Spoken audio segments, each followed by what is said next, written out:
All right, folks, we're back again here. Not too long after the last video, so I was maybe a little ahead of schedule for when my next one was.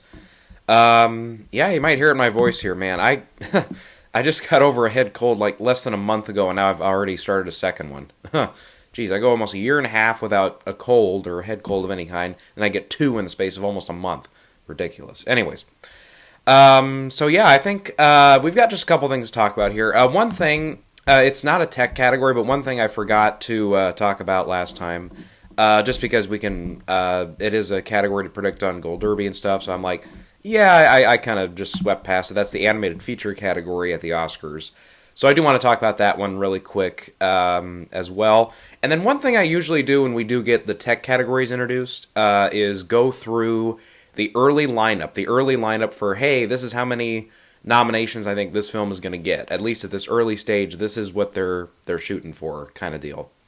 And I did not do that. I wasn't really prepared to do that. I would have had to do all the math on the fly. So I went ahead and did that ahead of time here, so we'll be able to jump into that. But first, I think we got to start with the talk of the town this week, Oscar-wise, and that is the New York screening, the first screening for Babylon. Damien Chazelle's new film, Margot Robbie, Brad Pitt, leading a pretty stacked cast, and a movie that reportedly has cost anywhere between $80 to $120 million.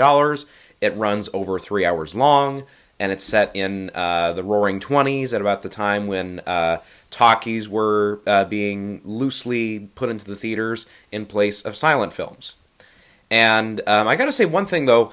Did I mention it in the last video? I thought I did, but Babylon, they played that trailer in front of every movie I saw last Saturday. The ones I reviewed last week, that's Banshees, Armageddon Time, and Till. They played that Babylon trailer in front of all of them. So I think Paramount, I think they're really looking at this and they're like, hey, look, adult fare type films, the type of films that normally do get some Oscar buzz and tend to do okay at the box office. Some of them take off. The last couple outside of like Amsterdam and Joy, David O. Russell films have done over 100 million in the domestically. Argo did very well domestically. You go through the films there, and it's like usually they do okay business. There's a couple in there that don't do so hot, like Moonlight didn't do very well compared to some of the other Best Picture contenders that year, but it feels like after the pandemic and stuff, it feels like the more adult, not adult only, obviously, because that's a totally different thing, but the adult-friendly type films, the ones that are the heavier PG-13 or R-rated films that are more there for the drama of the Academy Awards and stuff, they haven't really been doing extremely, extremely well. Even like King Richard last year with a big, starring role with Will Smith wasn't a box office hit by any means. So I think Babylon, Paramount is kind of worried a little bit about that. I think that's why they pushed up the release date to be a wide release date over Christmas. They've got big stars in it. They're hoping they can ride on that. Well, potentially one thing they are also not going to ride on is a lot of critical acclaim. At least not from the way this first screening went. This was, I have to admit, when I saw the trailer for this film, I was worried. I was extremely worried. I was like, this is not at all what I thought this film was going to be from this style, and it doesn't look great. And I thought, it is seriously one of the worst constructed trailers I've seen in a long time, even though everybody else in the world loved it. So, obviously this is just the first screening, so I can't come in and say, I told you so, that's totally wrong and totally pompous, and I'm not going to do it. And I'm not making a joke. I'm not going to turn around and say, I told you so, because that's not what I do. I can try it, but it's not going to be very good. But anyways, this first screening, though, very, very, extremely mixed. I mean, almost polar opposite reactions to this film. Some calling it the best of the year, some calling it Damien Chazelle's best film to date, others calling it the worst film they've seen all year. I mean, really all over the roadmap here. And I've always said when it comes to Oscar contenders, if you've got a category, at least one category that you are really vying in, that you really think you've got a shot at, you want your reception to the film to be either all good or all bad. Because if it's all bad, you can put all your money, all your chips into that one category you want to get. Typically it's a song category or one technical category or something like that. And if you're really good, you've got all the great reviews, then you can be like The Fablemans or Banshees or Tar, and you can go across the different categories and say, hey, this, and this, and this. We can take all these. Babylon with the mixed reactions, boy, that really hurts it in the top categories. It really hurts it. Even you could argue in some of those tech categories. We're going to see here. But, man, though, I mean, looking at some of the reactions here, we've got too long, bloated, for over a 3-hour runtime. Others calling it fabulous, high energy, Baz Luhrmann-esque. Others saying it's got a strong first half and a weaker second half. I think I mentioned the one comment somebody made that was Chazelle's best film to date. A lot of reactions for Margot Robbie's performance, or Robbie's performance. I go Margot Robbie, but some people say Robbie. Margot Robbie, I think, overall, I didn't read too many bad reviews for her performance. Everybody says she's got a big performance, and it's, high octane, to the wall type performance. And for some, it was like, yeah, it was a good performance, just not a great character. Others were like, yeah, it was a lot. It was a lot. Others say Brad Pitt had the best performance. So it was kind of, the reactions for the performances generally were good, but nobody, I think, was off the moon saying, like, okay, you can chisel it in stone that one of these actors is going to be a front runner in a category. Nothing like that. Let's see, what else? Also, some comments talking about too many bodily function jokes in there, which is, again, I don't think that's Chazelle's strong point. I don't see him doing like a Farrelly Brothers type movie after this, so I don't know about that. I mean, I don't know. There's a lot of vomit jokes in there, which I'm like, oh, okay. I guess. I mean, it's the Roaring '20s. There's a lot of partying going on. I guess that can happen. It's not against it's not against the odds of possibility that happened. And then one comment, and I don't know, it wasn't talked about broadly, so I don't know how big this is in the film. I don't know if it's like a one shot and then it's over, or I don't know if it's like a through line and there's like a subplot or something to do with it. But supposedly, the word is there is blackface in this movie. Now, of course, let's talk about it historically first. Go back to Al Jolson, go back to the jazz singer and stuff.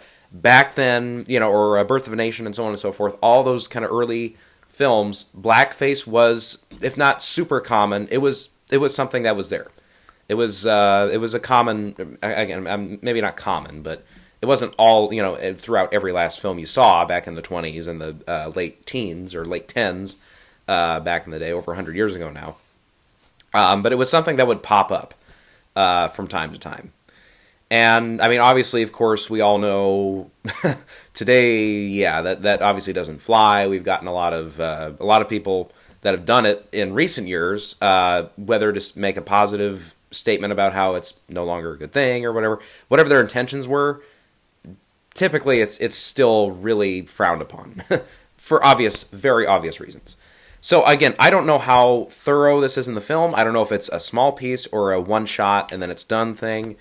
But the fact that it's in there, at least according to a couple of reports I read, generally speaking, I am certain now there's going to be some Academy voters that are going to just completely avoid the film and not give it any love when it comes to voting time. So, and the other word I heard was that Paramount did give Damien Chazelle kind of final cut, carte blanche kind of thing on this film.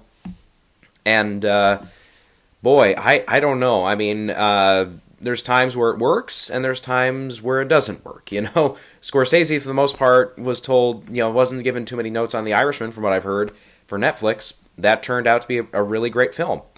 Or even somewhere in the middle is someone like Paul Thomas Anderson, who got final cut on Magnolia, which is, I always equate that as like one of his like seminal films or whatever, but it was really great in the first 2 hours, and then that last hour was kind of bad, but in my opinion, at least. I know some people like the whole thing, and some people don't like it at all, so.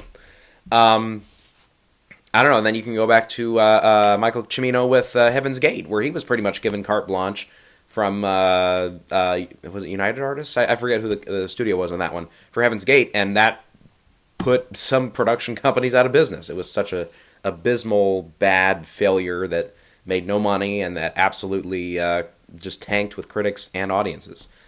I don't know if this is somewhere in between. I don't know if this is what this is going to end up being, but boy, I think the way it's looking right now, I think Paramount is worried about this film. Certainly financially, I think that's why they're trying to pump up the ads going into, films like Black Panther coming out, films like Avatar coming out, a couple others, Glass Onion's going to play in a few theaters next week and stuff. So I think they're really trying to pump the film up and try to get people aware of it and try to get them to go to see it.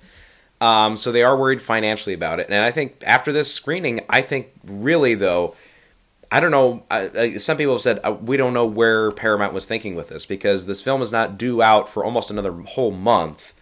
Basically 5.5, 6 weeks away.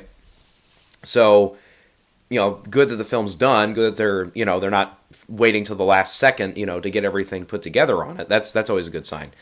But that all being said, the fact that these are the reactions, not great. So, yeah, so that being said, I looked at that and I was like, after the first couple articles I read, I was like, okay, I gotta make some changes now. I'm like, just looking at just how mixed it is.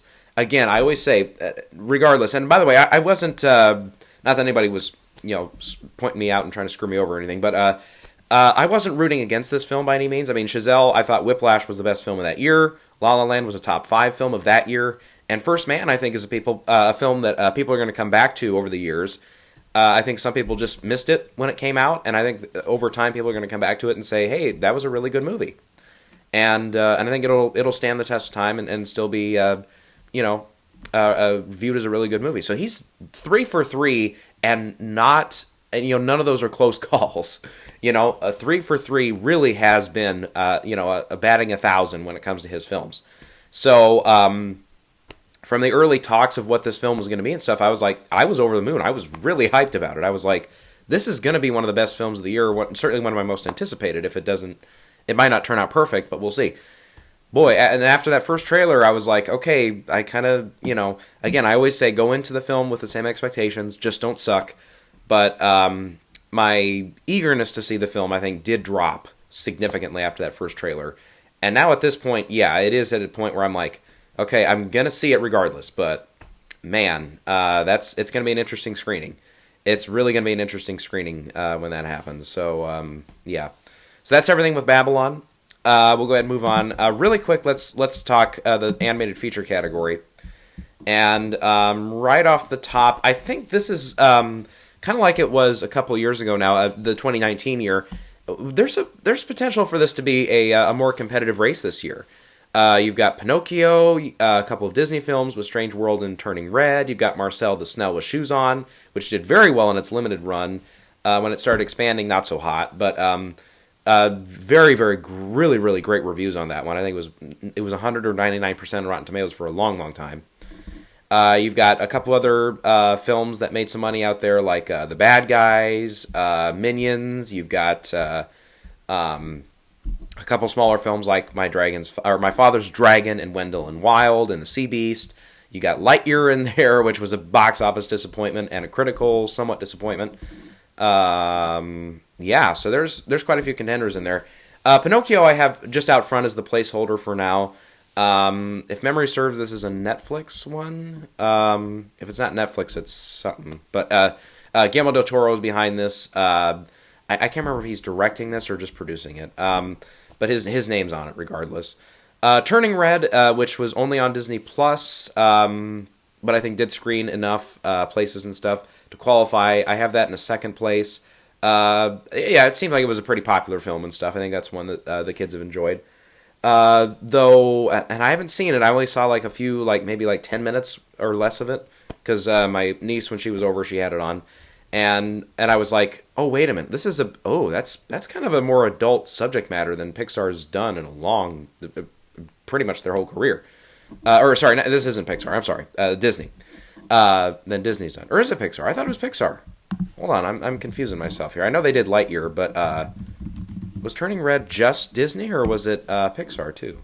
No, it's Pixar. Okay, my first instinct was right. I said Pixar, and then I was like, oh, wait a minute, it's just Disney. But no. Definitely a more adult thematic thing there, for sure. So, yeah, my little 4-year-old niece, I don't know if she comprehends it at all. And I it's not my place to say it, but I don't know if that's the time and the place to kind of go into what it actually means. I mean, I don't know. But still, that one I think is in second place because it was a pretty popular film. Marcel I have in third, Strange World in fourth, and then My Dragons. Sorry, I'm going to keep getting that title wrong. My Father's Dragon in fifth place.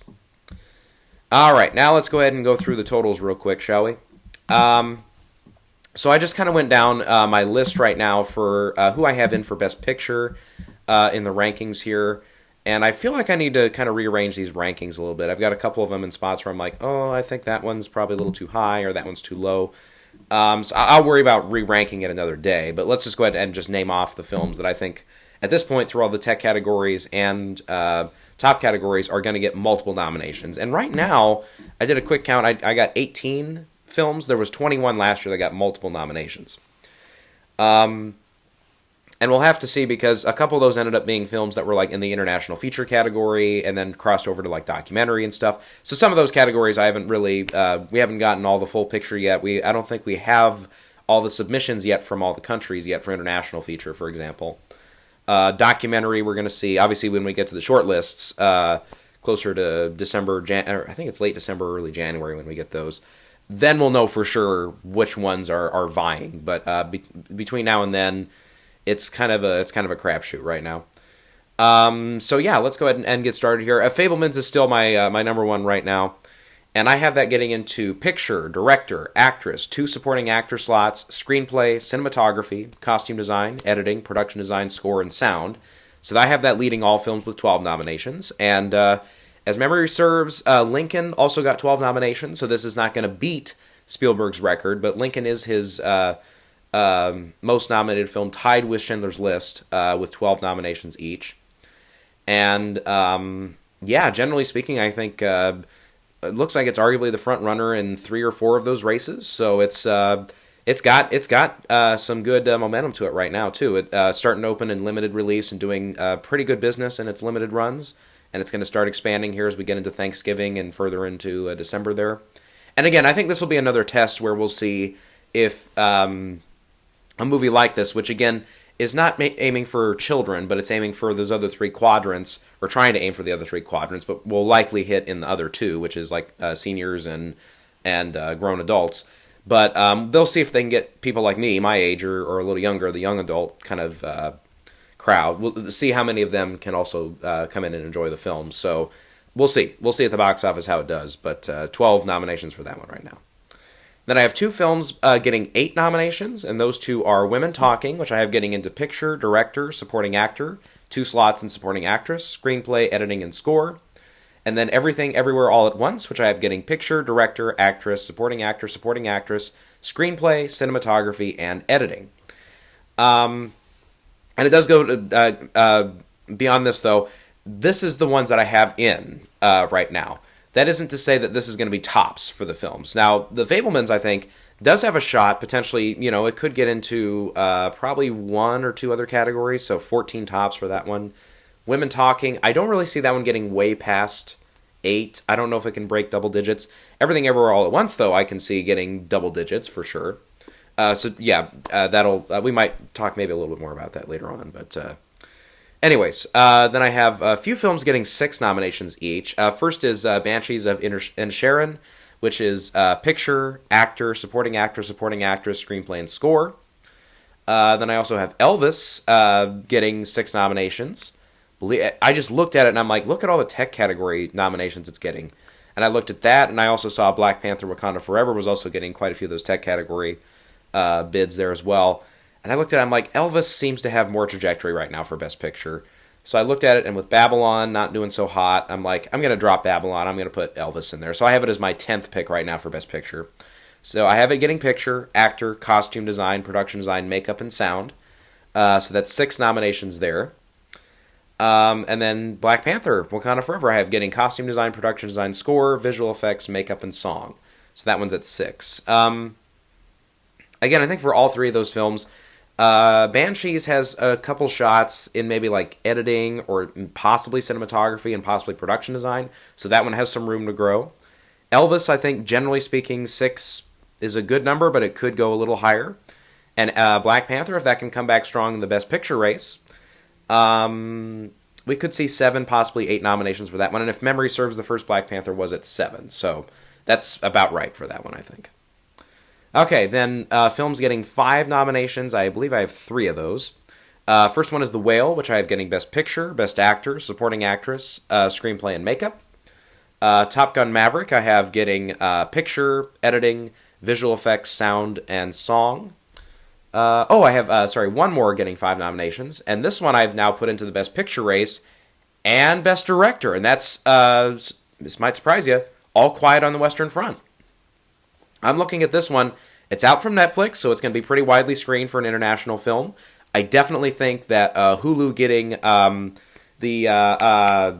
Vinterberg film from a couple of years ago, getting a wide distribution like that on a streaming platform, I think really helps secure its director nomination. So then you have All Quiet on the Western Front, which we saw last year. If you're getting that director slot, now with a solid 10 Best Pictures, something like Drive My Car can be a Best Picture nominee. And I look at it too, and I'm like, All Quiet on the Western Front, I think also has a shot of getting quite a good number of possible tech category nominations. So I have it getting Picture, Director, Editing, International Feature, and Sound. And then also getting 5 is Babylon with Cinematography, Costume Design, Production Design, Score, and Sound. So let's see, let's move on here. I think I've only got 2 films getting 4 nominations. That would be Tar, which I have getting Picture, Director, Actress, and Screenplay. And then also Avatar, The Way of Water, which I have in Cinematography, Production Design, Visual Effects, and Sound. And again, there is some potential for both those films to do maybe a little more business. All Quiet on the Western Front, by the way, I think, of the films getting 5 nominations, I think The Whale, I see that one being a little tougher getting past 5. If anything, it can also maybe get into... Jeez, I don't know. I haven't heard a lot of people talk about like film editing. I haven't heard a lot of people talking as much about Darren Aronofsky for director. Not so much for Sadie Sink and Hong Chow both getting in. I think it's kind of one or the other. I don't know where else that one's going to hit. Top Gun, I mean, I don't see Tom Cruise happening. I don't see director happening. I don't see a supporting actor getting in there. I don't see screenplay happening. I think cinematography is really the only other one right now that I think is being, pretty widely considered. Because the design categories, it's not going to be a major player in. Score, I don't really think so. There's so much borrowed score from the first film. I don't know. I just don't see the branch going for that one in that particular category. And obviously Babylon, if that can come back really strong in the Best Picture race, obviously then we can talk, picture, director, actress, supporting actor, a bunch of those other ones, and that could be a double-digit nominee. But again, if the word going into the the film's release and the fact that they're really going to hold off and really going to be really tight-lipped on the reviews of the film up until supposedly the word on that one is Paramount is not going to let the embargo lift on reviews until like 2 or 3 days before release. Which, boy, if you're supposed to be a big Best Picture frontrunner or very likely contender, and you're not doing the press junkets, the festival circuit, you're not doing the festival circuit, you really need to come out strong with those first screenings in late November, early December, the way Spielberg did last year with West Side Story, and then also Paul Thomas Anderson did with Licorice Pizza. You need to really come out strong with those screenings and really make a mark. And I think this is making the wrong kind of mark right now, at least from this first screening. Now, obviously, again, there is potential that, okay, maybe all the negative reviews that we're going to see from this film happen to be in the first screening. Maybe the rest of the world thinks it's one of the best films of all time. I don't know. Anything is possible, I guess. But, if you shake the magic 8 ball and say, what's the outlook? Disappointing, I think, is what Paramount's going to see on that magic 8 ball. Okay, I have no films getting 3 nominations yet, but I have a few films getting 2. One of them, surprisingly, and this is, again, part of the reason why I was like, I need to maybe shake up my rankings here for Best Picture, is She Said, which I have in 5th place right now, but I have it only really getting into picture and screenplay. It doesn't seem like there's a universal choice for an acting category for that one, a particular performance in an acting category to get that one. Because I believe, let me double check here. Didn't they have somebody that was going to run and lead? Zoe Kazan. Let me see. Was anybody else going lead for this? I don't think so, but Carey Mulligan, I think, is gaining some steam in supporting actress. I just put her in actually for SAG. Maybe I can touch up on SAG too. I had some kind of offbeat changes to SAG after I looked at everything yesterday or 2 days ago. But Mulligan, I think, could get it into an acting race, which I think really would benefit that film. Because remember, Coda, this was the only 3 categories it was in last year. Not to say that She Said is going to be this year's Coda, but I think you need something like that. Brooklyn had the same 3. You need a more than Picture and one other one. Obviously, The Post and The Blind Side would beg to differ, but let's see. Otherwise, also getting 2 is Till, which I have in for actress and original song. Empire of Light, I have getting actress and screenplay. Actress and cinematography. Blank that one. The Sun, I have getting actor and screenplay. The Woman King, I have getting costume and makeup. And then Turning Red, I have getting into original song and also for animated feature. And I believe that's everything. So, that's everything I have for now on those. So, just while we're talking about it, I'm like, okay, let me go ahead and not not leave you guys too much in the dark here. The SAG nominees, I did, not radical changes, but I did some changes in almost every category.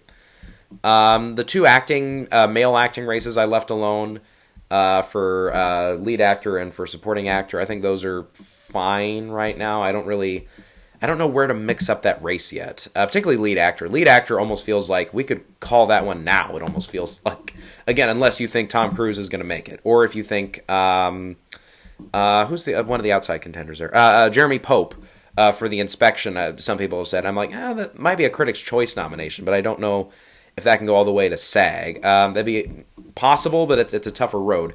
Not say I'm totally betting against it, but I'm like, let me just table that for now, and I don't know. We'll see. But it's, word on the street is that could be a couple when we get to the critics groups here and some of the regional awards in the coming weeks. That could be one that pops up in a couple lists. Frasier could pop up on some lists. Colin Farrell very easily could pop up on some lists for this category. Bill Nighy, I'm sure, will have his share of some critics' prizes. And Austin Butler, I could see getting a couple in there, too. So we'll see. Let's see. I guess we'll start with, since we already talked about it a little bit. For supporting actress, I have Jessie Buckley out front, then Stephanie Sue for Everything Everywhere All at Once. Carrie Condon, I now have in for Banshees.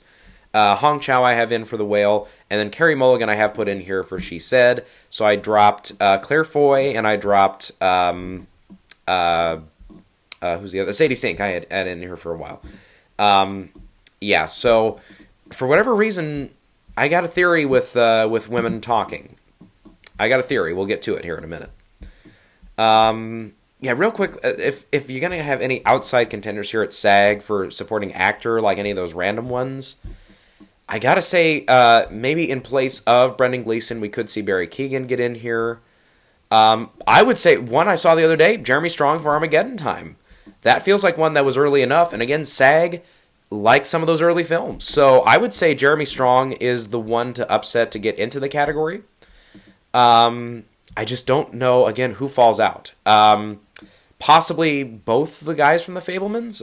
Paul Dano and Judd Hirsch could both split some votes there. And we could see both Keoghan and Jeremy Strong get in. That'd be weird. We get 2 Banshee guys, the 2 Fabelman guys miss. That could be something. I don't know. I'm not ready to pull the trigger on anything in that one yet, though. In the lead actress category, I did put Danielle Deadweiler in finally. So I have her, I have Michelle Williams, I have Viola Davis, Michelle Yeoh, and Kate Blanchett. And I think I had Olivia Colman here previously. Don't forget, Olivia Colman did miss here for The Father a couple years ago. So she's not totally, 100% expected to be at SAG every last time. So we'll see. And then for ensemble, I have The Fabelmans. I have Everything Everywhere All at Once. I now have Banshees in there. I have Glass Onion, and I have The Woman King. So I have women talking. I have kicked out of SAG for ensemble. Here's my thing. I think this could very much end up being a Power of the Dog Spotlight type situation. Spotlight is the opposite of that. Sorry, Spotlight missed the acting categories and only got ensemble. This one I can see getting 2, possibly 3 nominations in those acting categories and missing ensemble. Just because, and that's not, nothing against Frances McDormand or Rooney Mara or a couple of the other actresses and other actors in the film, but it almost does feel a little bit like Power of the Dog, where it's like, okay, you get those key nominees in there, and where's the rest of our ensemble? You could almost argue that was the way Marriage Story was as well, not on top of the weird listing and everything. Banshees also lists a lot of its actors individually in the credits and stuff. I stuck around a little bit for that in the credits for that one, so I know that one's pretty safe. Yeah, and I look at it too. It's like Babylon. That's going to be a late hitter, even though it is out, and starting its screening now. It's like we'll see if it screens anywhere else now. But no, I was going to say it's being a kind of late December release. Also, even though the nomination's not going to come out until January, traditionally, again, SAG favors stuff that's out early. So stuff like The Woman King, stuff like Glass Onion, which is going to play in theaters this month and will be is one that rode a few of the screenings there in the festival circuit. Everything Everywhere All at Once was out in the spring. Fableman's, again, screened early enough and is releasing early enough. I think it's relatively safe. Women Talking, though, is coming out a little later. Again, it did run quite a few of the festivals, but we'll see.